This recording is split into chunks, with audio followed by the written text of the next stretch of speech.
Hello, Aries, Sun, Moon, Rising, and Venus signs. Kamusta kayo? Sana po ay nasa mabuti kayong kalagayan. Welcome back po sa Star Tarot. Kung bago kayo dito, welcome din kayo. Thank you for your support. I truly appreciate it. God bless you all.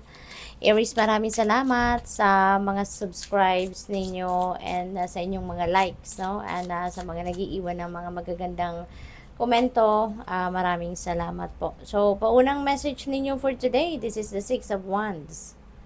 Ayan, so napakaganda kasi parang pinapalakpakan kayo rito, no, ng maraming tao, maybe they are appreciating, no, kung ano man ang accomplishment ninyo or kung ano man yung na-achieve ninyo, nakikipagsaya sila sa'yo. Kasi parang meron kayong ano rito, meron kayong tagumpay na nakamit, no? And you're being appreciated, no? Kung ano man itong nakamit ninyo rito, um, natutuwa din, no? Yung mga tao sa paligid ninyo na nakamit ninyo yon, na narating ninyo yung tagumpay na ito.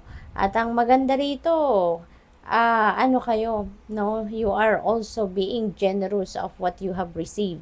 Siguro, merong premyo kayo na na-receive dito, bonus, mga ganon.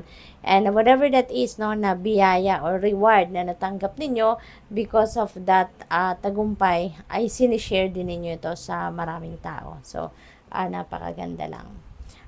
What else? We have the devil energy. Ayan. So, siguro, meron kayong dealings with the Capricorn, no? Energy.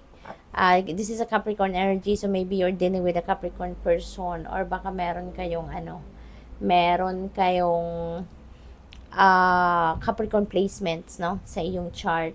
At pinapakita sa card na to, no, na parang ang iba siguro sa inyo dito, maybe you are being tempted, no.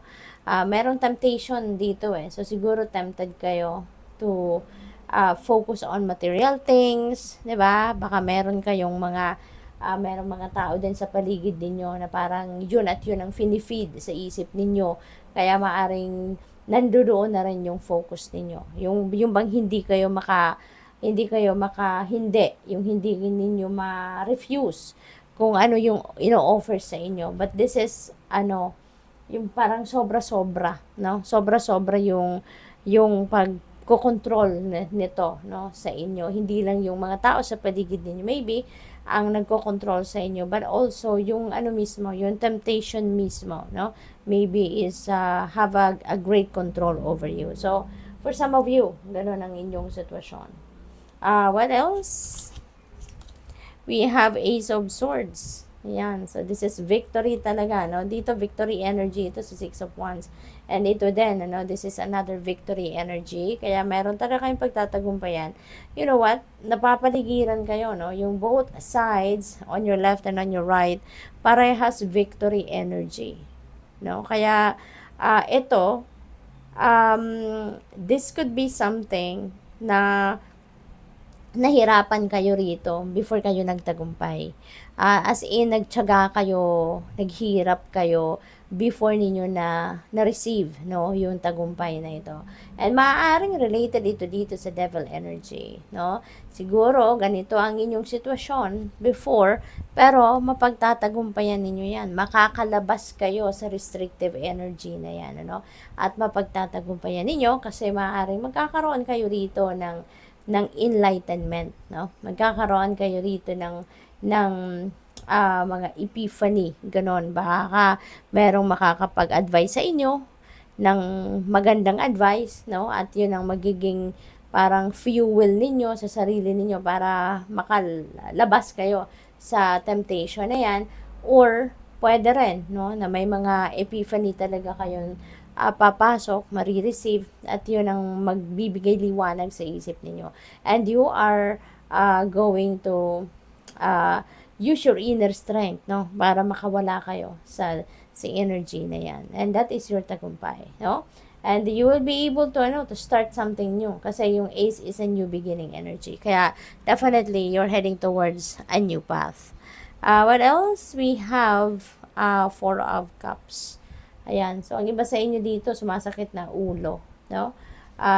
Siguro, kung ano man yung ini-expect ninyo na laman ng mga cups na to ay maaring hindi yan yung nakikita ninyo sa loob ng mga cups na to, kaya sumasakit ang ulo, namumroblema, nai-stress, no?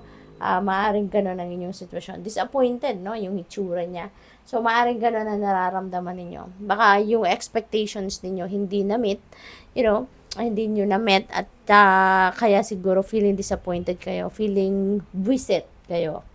But there is an offer. Ayan, merong parating na cup and that is a full one, no? At pero hindi ninyo to napapansin, no? Yung batang papasok may dalang full cup.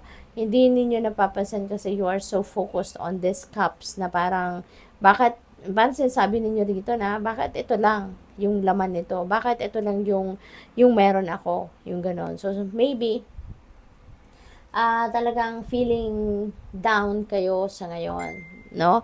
You are disappointed, no? Truly disappointed. Kaya this is a heads up para sa iyo, no, Aries. Pasensya na doon, sorry po sa sa phone pala, ang lakas. So iyon, so disappointed kayo but open your eyes, okay? Please open your eyes, open your ears. Yan, para mapansin niyo ito. No, pansinin niyo ito kasi meron pa parating na offer sa inyo, okay? So tingnan natin kung ano pa ang ganap. We have King of Cups. Ayan. This could be the person that you are going to be dealing with. Maaring ito yung taong pwedeng makatulong sa inyo. Baka ito yung mag-a-advise sa inyo. Baka isa ito sa mga taong lalapit sa inyo or lalapitan ninyo at siya yung magbibigay sa inyo ng sage advice na yun na makakatulong sa inyo. Na mabago ang inyong sitwasyon. Mabago ang inyong pag-iisip, ang inyong perspective at this time. No? So, good luck sa iyo. This could be a water sign, no? Cancer, Scorpio, Pisces, no? Maybe those are the people or a person that you are going to be dealing with. At yan ang magbibigay ng liwanag sa inyong isipan at this time. So, tignan natin kung ano pa yung mga mensahe para sa'yo. So, we have she is in moonlight shy. So, kung meron kayong Aries, kung meron kayong decision making, no, na maaring kinakaharap sa ngayon, ang advice sa inyo or a message sa inyo ng energy na to is for you to take a pause, no, before you take action, before you make a decision, before you jump into conclusion. Okay? Pag-isipan ninyong mabuti, makinig kayo sa inyong intuition, at magtiwala kayo, no, sa mga intuitive messages and intuitive nudges na nare-receive ninyo. So, importante na bago kayo tumalon, no, sa desisyon na yan, ano man ang kailangan ninyong pagdesisyonan, take a pause and think about it. No, i-process muna ninyo ng maigi sa isip ninyo, no, at pakinggan ninyo ang iyong intuition para wala kayong pagsisihan. So, what else? We have the 13th Isbat. So, parang iba sa inyo rito, Aries, yung you're trying to connect, no, with the cosmos. You're trying to connect with God. You're trying to connect with your ancestors. You're trying to connect with the higher realms, no? Yung ganon. Kasi parang ang lalim, no, ng connection ninyo dito sa moon and the stars, yung sa taas, sa skies. So, parang you are, siguro, eto na, nagmumuni-muni na kayo. Siguro, nag-stargazing kayo and nararamdaman siguro ninyo dito yung telepathic connection ninyo dito sa spirit realm. No? Maaaring gano'n naganap dito. Pwede rin na meron kayong ginagawang ritual dyan. Pwedeng may ceremony kayong ginagawa under the full moon. Kasi full moon ito eh. So, maaaring may gano'n kayo. No? And that is how you are trying to connect, no, with the spirit realm. So, maaaring gano'n. Maaaring you are guided, no, to do that. So, you know what? Tignan niyo yung dalawang card na to. Full moon din siya. Ito din full moon din siya. So, siguro, talaga, kayo, and that resonates with intuition. That resonates with, your psychic abilities, no, yung moon. Kaya maaari talaga na malakas din, no, yung connection ninyo sa divine universe. Kaya pinapadalhan kayo ng mensahe rito na guided kayo, divinely guided kayo. Kaya importante na makinig kayo at magtiwala kayo sa mga mensahe na nare-receive ninyo, no? Because that's coming from your intuition, okay? And magiging gabay ninyo yan, no? Sa mga sitwasyon ninyo sa buhay sa ngayon. We have the crone in the winter. So, kung nakikita ninyo siya, no? Parang yung babae na to tuning in to herself, no? So, siguro dahil sa sitwasyon niya, no, meron sitwasyon nyo, no, kasi this represents you. So, dahil siguro sa sitwasyon ninyo na meron kayong kailangan pag-isipan, meron kayong kailangan pagdesisyonan siguro at this time, kung ano man yan, ano, and parang you are tuning into yourself because you are parang you're digging deep into your inner wisdom, no? Marami na kayong natutunan sa buhay, marami na kayong pinagdaanan sa buhay. You've learned a lot of lessons in life na, no, na pinagdaanan ninyo matagal ng panahon. And maybe sa ngayon, dun kayo humuhugot, no? Maybe doon kayo yung parang kinukonsulta ninyo yung sarili ninyo sa ngayon, no? At hinuhugot ninyo kung ano man yung wisdom ninyo, ano man ang alam ninyo, natutunan ninyo in the past, and you are going to apply that ngayon sa inyong sitwasyon, no? So good luck sa iyo. Thank you for watching. Love and light. Namaste.